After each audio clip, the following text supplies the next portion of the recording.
Last క్లాస్లో మనం simple compound complex అనే టాపిక్కి సంబంధించి అసలు అవంటే ఏంటో తెలుసుకున్నాం.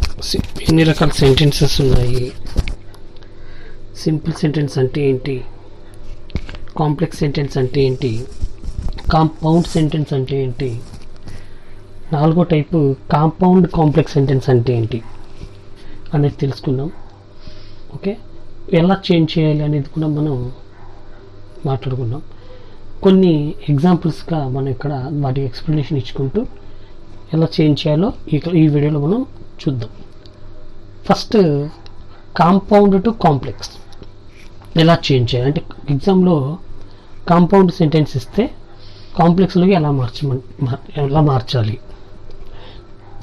క్వశ్చన్ పేపర్లో ఎలా ఇస్తాడంటే సెంటెన్స్ ఇస్తాడు, సెంటెన్స్ ఇచ్చి దేనిలోకి మార్చాలో బ్రాకెట్లో ఇస్తాడు. అలా కాంపౌండ్ సెంటెన్స్ ఇచ్చి కాంప్లెక్స్లోకి మార్చండి అంటే ఏం చేయాలి అనేది మనం ఈ వీడియోలో మాట్లాడుకుందాం. ఇక్కడ కొన్ని ఎగ్జాంపుల్స్ నేను రాయడం జరిగింది. వీటిలో ర్యాండమ్గా కొన్ని సెలెక్ట్ చేసుకొని వాటిని ఎక్స్ప్లెయిన్ చేస్తాను, అన్నీ కాకుండా. ఓకే, మీరు నోట్బుక్లో అన్ని ఎగ్జాంపుల్స్ రాసుకొని ప్రాక్టీస్ చేసుకోండి. తర్వాత టెక్స్ట్ బుక్లో ఉంటాయి, టెక్స్ట్ బుక్ కొనుక్కున్నట్లయితే వాటిలో కూడా కొన్ని ప్రాక్టీస్ చేయండి. గైడ్స్లో ప్రాక్టీస్ చేయండి, గైడ్స్ తీసుకొని ప్రీవియస్ పేపర్స్, మోడల్ పేపర్స్ ఎక్కడ ఈ కాంపౌండ్ కాంప్లెక్స్ సెంటెన్స్ కనిపిస్తే ప్రాక్టీస్ చేయండి. ఎందుకంటే కొంచెం కష్టంగా అనిపించే టాపిక్, ఎంత ఎక్కువ ప్రాక్టీస్ చేస్తే అంత ఈజీగా ఆన్సర్ చేయడం వస్తుంది. సో ముందుగా మనం compound to complex, compound sentence నుండి మన కాంప్లెక్స్ సెంటెన్స్లోకి మార్చడం ఎలాగా. ఓకే, కాంపౌండ్ సెంటెన్స్ అంటే ఏంటి, రెండు సెంటెన్సెస్, వాటిని క్లాజెస్ అంటారు. రెండు క్లాజెస్ కూడా మనకి ఇండిపెండెంట్ క్లాజెస్ అయి ఉంటాయి. అలా రెండు ఇండిపెండెంట్ క్లాజెస్ ఉన్న సెంటెన్స్ని కాంపౌండ్ సెంటెన్స్ అంటారు. దాన్ని మనం కాంప్లెక్స్లోకి మార్చాలి అంటే ఒకటే ఇండిపెండెంట్ క్లాజ్ ఉన్న సెంటెన్స్లోకి చేంజ్ చేయాల్సి ఉంటుంది. ఓకే, సో కాంపౌండ్ నుండి కాంప్లెక్స్లోకి మార్చడం ఎలాగా అని చూద్దాం. ఈ కాంపౌండ్ టు కాంప్లెక్స్, కాంపౌండ్ నుండి కాంప్లెక్స్లోకి చేంజ్ చేయడం అంటే వాటి లక్షణాలని మారిస్తే సరిపోద్ది. కాంపౌండ్కి ఉన్న లక్షణాలు ఏంటి, ఆ లక్షణాలని మనం కాంప్లెక్స్లోకి ఉన్న లక్షణాల్లోకి మారిస్తే ఆన్సర్ వస్తూ ఉంటుంది అనమాట. సో కాంపౌండ్లో ఉండే లక్షణం ఏంటంటే రెండు ఇండిపెండెంట్ క్లాజెస్ని ఒక కంజంక్షన్ యాడ్ చేస్తారు అని అనుకున్నాము. కొన్ని ఎగ్జాంపుల్స్ చూద్దాం మనం. He is poor, question number 1 చూడండి. Example number 1, he is poor but he is happy. అతను పూర్గా ఉన్నా కూడా హ్యాపీగా ఉంటాడు అని అంటున్నారు. He is poor but he is happy. ఇక్కడ హీ ఈజ్ పూర్ అనేది ఒక సెంటెన్స్, ఫుల్ మీనింగ్ వచ్చింది, ఇన్కంప్లీట్ మీనింగ్ ఎక్కడా లేదు. ఇన్కంప్లీట్ మీనింగ్ లేదు, కంప్లీట్గా మీనింగ్ఫుల్గా ఉంది. కాబట్టి ఇది ఏ సెంటెన్స్ మీద కూడా ఆధారపడి లేదు అని మనం అనుకోవచ్చు. అంటే వేరే సెంటెన్స్ మీద డిపెండ్ అవ్వలేదు కాబట్టి ఇది ఇండిపెండెంట్ సెంటెన్స్ అవుతుంది. ఇక్కడ సెకండ్ సెంటెన్స్ వచ్చేసి మనకి, సెకండ్ సెంటెన్స్ ఏంటో వెతకండి. He is happy, he is happy, subject ఉంది, వెర్బ్ ఉంది, ఒక సెంటెన్స్ అయింది, ఫుల్ ఫ్లెజ్డ్ మీనింగ్ ఉంది. హీ ఈజ్ హ్యాపీ ఫుల్గా మీనింగ్ఫుల్ ఉంది. ఇంకొక సెంటెన్స్ మీద ఎక్కడ డిపెండ్ అయ్యి లేదు. సో ఇది కూడా మనకి ఇండిపెండెంట్ క్లాజ్ అవుతుంది. సో ఈ సెంటెన్స్ మనకి రెండు ఇండిపెండెంట్ క్లాజెస్ ఉన్నాయి. He is poor but he is happy అనేది రెండు ఇండిపెండెంట్ క్లాజెస్ ఉన్నాయి. ఈ రెండు ఇండిపెండెంట్ క్లాజెస్ ఉన్నాయి కాబట్టి ఇది కాంపౌండ్ సెంటెన్స్ అవుతుంది. ఈ రెండు ఇండిపెండెంట్ క్లాజెస్ని మనం ఒక కంజంక్షన్తో కలిపి సింగిల్ సెంటెన్స్ చేసాం. ఏంటా కంజంక్షన్ అంటే బట్. ఎందుకు బట్టే రాశారు అంటే బట్కి ఒక అర్థం ఉంటుంది, కానీ అని.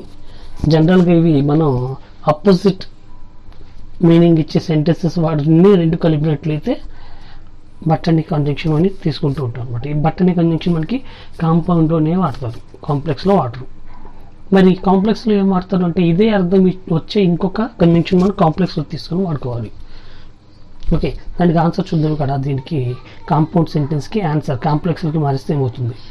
దో హీ ఈజ్ పూర్ అన్నారు. హీ ఈజ్ పూర్ యాస్టీస్గా వాడేశారు సెంటెన్స్. హీ ఈజ్ పూర్ అనేది ఒక ఇండిపెండెంట్ క్లాస్, అది యాస్టీస్గా వాడి హీ ఈజ్ హ్యాపీ అది కూడా ఒక ఇండిపెండెంట్ క్లాసే, దాన్ని కూడా యాస్టీస్గా వాడేశారు. ఓకే, ఇక్కడ రెండు sentence he is poor is a independent class, he is happy అది కూడా ఒక ఇండిపెండెంట్ క్లాస్. అయితే మనకి కాంప్లెక్స్లో రెండు ఇండిపెండెంట్ క్లాసులు ఉండకూడదు, ఒకటి డిపెండెంట్ క్లాస్ ఉండాలి. కాబట్టి ఉన్న రెండు సెంటెన్సెస్లో ఒకదాన్ని మనం డిపెండింగ్ చేయాలి, డిపెండెంట్ క్లాస్ చేయాలి. డిపెండెంట్ క్లాస్ అంటే ఏంటంటే ఫుల్ మీనింగ్ ఉండకూడదు, కంప్లీట్ మీనింగ్ ఉండకూడదు, ఇంకా ఏదో చెప్పాలి, ఇన్కంప్లీట్ మీనింగ్ ఉన్నట్టుగా మనం రాసుకోవాలి. అవి అలా చేయాలంటే ఏం చేయాలనుకున్నాం మనం? కొన్ని కంజంక్షన్స్ని రాసుకోవాలి అని చెప్పాము. ఏ కంజంక్షన్ రాస్తే మనకు లిస్ట్ చూసుకున్నాం, ఆ లిస్ట్లో ఏ కంజంక్షన్ రాస్తే ఇక్కడ ఆ మీనింగ్ వస్తుంది అనేది చూసుకోవాలి. ఆ కంజంక్షన్స్లో వెతికితే మనకు దొరికింది దో. దో హీ ఈజ్ పూర్ అంటే ఏంటి? అతను పూర్ అయినప్పటికీ, అతను పేదవాడు అయినప్పటికీ. సెంటెన్స్ కంప్లీట్ అయిందా? అవరా. ఎప్పుడు కంప్లీట్ అవుతుంది? హీ ఈజ్ హ్యాపీ అని యాడ్ చేస్తే కంప్లీట్ అవుతుంది. Okay, so he is happy అనేది ఒక independent sentence. Though he is poor complete అవ్వలేదు మీనింగ్, కాబట్టి ఇది డిపెండెంట్ క్లాజ్ అవుతుంది. ఈ డిపెండెంట్ క్లాజ్ ఒకటి, ఇండిపెండెంట్ క్లాజ్ ఒకటి, రెండు ఉన్నాయి కాబట్టి ఇది కాంప్లెక్స్ సెంటెన్స్ అవుతుంది. Now come to another question. మనం క్వశ్చన్ నెంబర్ 4 చూద్దాం. The weather was so bad so the match did not take place. Weather was so bad అంటే వాతావరణం బాగలేదు, బ్యాడ్గా ఉంది. ఒక సెంటెన్స్ పూర్తి మీనింగ్ ఉంది, ఇంకా ఏదో ఉంది చెప్పాలి అని ఇక్కడ అనిపించట్లేదు. సో ఇది independent class. Next the match did not take place, match ఇంకా జరగలేదు, వాతావరణం సరిగ్గా లేదు కాబట్టి మ్యాచ్ జరగలేదు అని చెప్తున్నాడు. మ్యాచ్ జరగలేదు అనేది కూడా ఒక ఫుల్ ఫ్లెజ్డ్ సెంటెన్స్, పూర్తి మీనింగ్ ఉన్న సెంటెన్స్. ఓకే, కంప్లీట్ మీనింగ్ ఇచ్చిన సెంటెన్స్, ఇన్కంప్లీట్ ఎక్కడ అనిపించని ఒక సెంటెన్స్ అనమాట. సో ఇది కూడా ఇండిపెండెంట్ క్లాజే. రెండు ఇండిపెండెంట్ క్లాజెస్ని సో అనే కంజంక్షన్తో కలిపారు. ఫ్యాన్ బాయ్స్లోని ఎస్ తీసుకున్నారు, సో. ఓకే, ఇది కాంపౌండ్ సెంటెన్స్ అయింది. దీన్ని కాంప్లెక్స్లకి మారిస్తే ఏమవుతుంది? సో అనేది దేనికి వాడతాం మనం? రీజన్ రిజల్ట్ చెప్పడానికి వాడతాం. ఈ రెండిట్లో కాబట్టి, సో అంటే కాబట్టి ఈ రెండిట్లో రీజన్ ఏది, రిజల్ట్ ఏది అంటే వెదర్ బ్యాడ్గా ఉండడం అనేది రీజన్. ఓకే, మ్యాచ్ జరగకపోవడం దాని రిజల్ట్, కారణం ఫలితాలు. ఓకే, సో సిన్స్ అంటే అర్థం ఏంటంటే తో అని అర్థం. తో అంటే కారణం చెప్పడం కోసం వాడతాము. లేట్ అవ్వడంతో, పొద్దున్నే బస్ మిస్ అవ్వడం, నాకు హెడేక్గా ఉండడంతో, ఆ తో అని వాటిని మనం ఒకసారి కారణం చెప్పడానికి వాడతాము. అలాంటిదే సిన్స్ ఇంగ్లీష్లో. So since the weather was bad, weather బ్యాడ్గా ఉండడంతో ఇన్కంప్లీట్ మీనింగ్ అయిపోయింది. ఆ సిన్స్ కనుక లేకపోతే ద వెదర్ వాజ్ బ్యాడ్ మామూలు సెంటెన్స్ అయ్యేది, ఇండిపెండెంట్ క్లాస్ అయ్యేది. ఎప్పుడైతే సిన్స్ అని యాడ్ చేసామో ఇండిపెండెంట్ క్లాస్ ఏమైందంటే ఇక్కడ డిపెండెంట్ క్లాస్ అయిపోయింది. Since the weather was bad, weather బ్యాడ్గా ఉండడం వల్ల, వెదర్ బ్యాడ్గా ఉండడంతో కారణం. The match did not take place, match జరగలేదు. ఇది independent sentence. Since the weather was bad dependent sentence, dependent clause. ఇది ఇండిపెండెంట్ క్లాజ్. సో మనకు కావాల్సిన రూల్ ఏంటి? ఒక డిపెండెంట్ క్లాజ్ రావాలి, ఒకటి ఇండిపెండెంట్ క్లాజ్ రావాలి. రెండు వస్తే కాంప్లెక్స్ సెంటెన్స్ అవుతుంది. వచ్చిన కాంప్లెక్స్ సెంటెన్స్ అయిపోయింది. Let us see another example.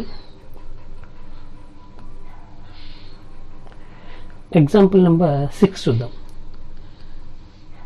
I saw a girl and she was singing. నేను ఒక గర్ల్ని చూశాను, ఆమె పాడుతూ ఉన్నది, పాట పాడుతూ ఉందన్నమాట. ఇక్కడ 2 సెంటెన్సెస్ ఉన్నాయి. ఐ సా ఏ గర్ల్ ఒక సెంటెన్స్, కంప్లీట్ మీనింగ్ ఉంది, ఇండిపెండెంట్ సెంటెన్స్ అయింది, ఇండిపెండెంట్ క్లాజ్ అయింది. షీ వాజ్ సింగింగ్, ఇది కూడా కంప్లీట్ మీనింగ్ ఉంది, ఇండిపెండెంట్ క్లాజ్ అయింది. 2 ఇండిపెండెంట్ క్లాజెస్ ఉండడం వల్ల దీన్ని మనం కాంపౌండ్ సెంటెన్స్గా కన్సిడర్ చేయవచ్చు. సో దీన్ని మనం కాంప్లెక్స్లో మారిస్తే ఉన్న 2 ఇండిపెండెంట్ క్లాజెస్లో ఒకదాన్ని డిపెండెంట్ క్లాజ్ చేయాలి. ఓకే, సో ఇక్కడ చూద్దాం. ఐ సా ఎ గర్ల్, దాన్ని యాస్టిస్ ఉంచేసాం. నేను ఒక అమ్మాయిని చూశాను. Okay, I saw a girl, ఇది ఇండిపెండెంట్ క్లాస్గానే ఉంది. హూ వాజ్ సింగింగ్, ఎవరైతే పాడుతున్నారో, హూ అంటే ఇక్కడ ఎవరైతే, జనరల్గా హూ అంటే ఎవరు, క్వశ్చన్లో వాడితే హూ ఎవరు అని, ఇక్కడ కంజంక్షన్గా వాడినప్పుడు దాని అర్థం మారుతుంది ఎవరైతే. ఎవరైతే పాడుతూ ఉన్నారో ఆ అమ్మాయిని నేను చూశాను.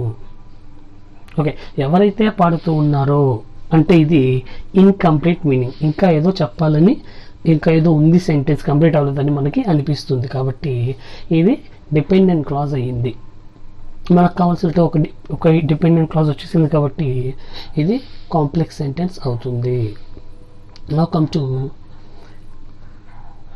Another example. మనం ఇంకో ఎగ్జాంపుల్ తీసుకుందాం.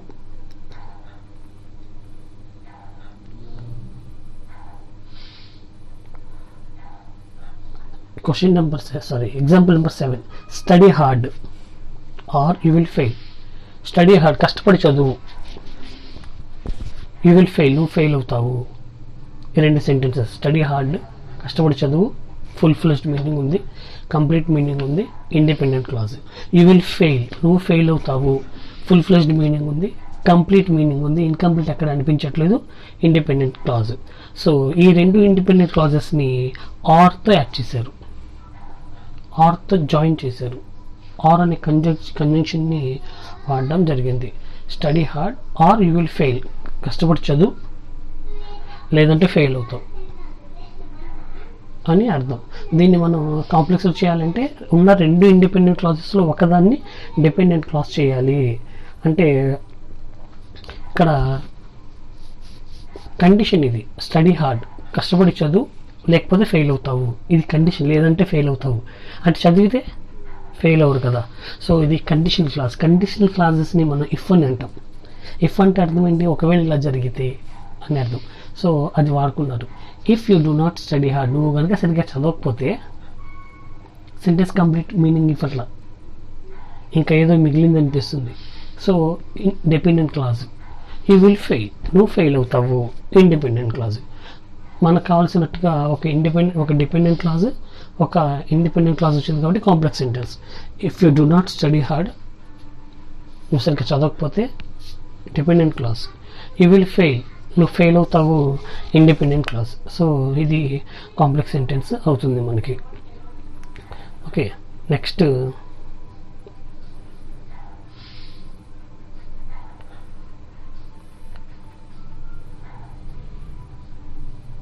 క్వశ్చన్ నెంబర్ 9 చూద్దాం. ఇది కూడా సేమ్ అదే మోడల్లో ఉంది. Practice hard.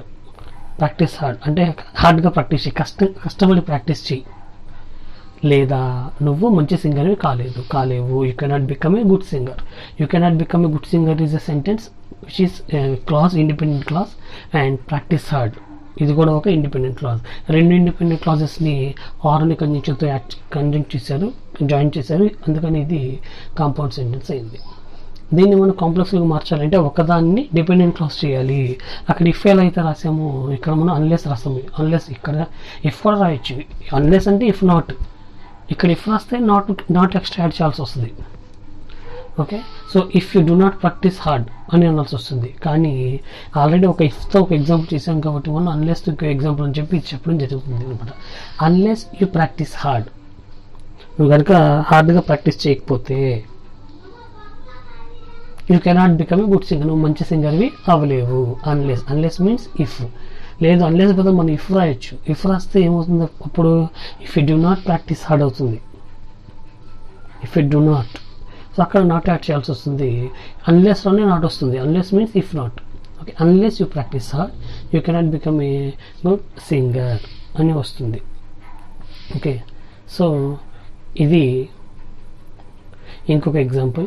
ఇక్కడ మొత్తం ఒక 12 ఎగ్జాంపుల్స్ అనేది దీనికి సంబంధించి ఈ 12 కూడా మీరు నోట్బుక్లో రాసుకొని రెఫరెన్స్ కోసం చదువుకోండి. ప్రాక్టీస్ కోసం మీరు గైడ్స్ మీద, టెక్స్ట్ బుక్ మీద, ప్రీవియస్ పేపర్స్ మీద డిపెండ్ అవ్వండి. నేను కొన్ని క్వశ్చన్లు ఇస్తుంటాను, అప్పుడప్పుడు వాటికి కూడా మీరు ఆన్సర్లు చేస్తే ప్రాక్టీస్ అవుతూ ఉంటుంది అనమాట. సో ఇది ఒక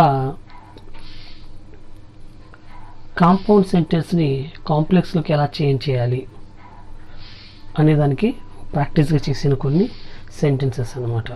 ఓకేనా, ఇంకా తర్వాత ఇంకేమైనా ఉంటే మిగిలినవి ఇంకా కొన్ని నెక్స్ట్ క్లాస్లో అండ్ నెక్స్ట్ వీడియోలో మనం మాట్లాడుకుందాం. ఓకేనా, థ్యాంక్ యూ, జై హింద్.